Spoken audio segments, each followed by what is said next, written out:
હાલો, આ વિડીયો જોતા મારા ભાઈઓ, મારા વાલા ભૂલકાઓ, નાના બાળકો, વાલીઓ, એમના મમ્મી પપ્પા, છોકરાના મમ્મી પપ્પા, એમના ભાઈ બહેન, જો હવે નિશાળ ખુલી ગઈ છે એટલે આવતીકાલથી બધા નિશાળે આવજો ભણવા માટે.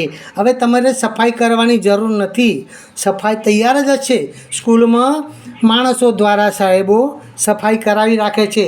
છોકરાને કશું વારવાની જરૂર નથી. તમે બધા પહેલાં એવું સમજતા હતા ને, અમે ભણતા તાર ભાઈ એવું બધા માનતા હતા કે હવે નિશાળ નહીં જવાનું મને અઠવાડિયું. કેમ?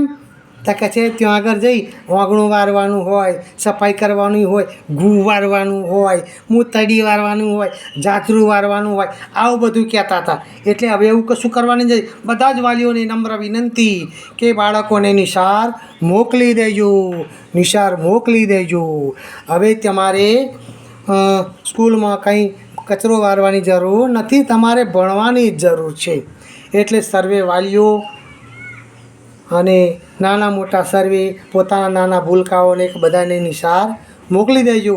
અને પ્રવેશોત્સવ વખતે તો બધાએ દાખલ થઈ જવા જોઈએ. આવું હોય છે, પહેલાં જેવું નથી હવે કે ભાઈ મહિનો બે મહિને નામ દાખલ કરે. અત્યારે તો નામ દાખલ કરે, અઠવાડિયામાં દાખલ થઈ જાય અને ભણવાનું પણ ચાલુ થઈ જાય.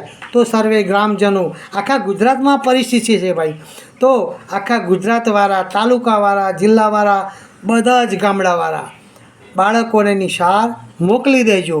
ચાલો તાર વાલા મારા આવજો અને બાળકોને નિશાળ મોકલજો તો ભણવાનું ચાલુ થઈ જાય. આવજો.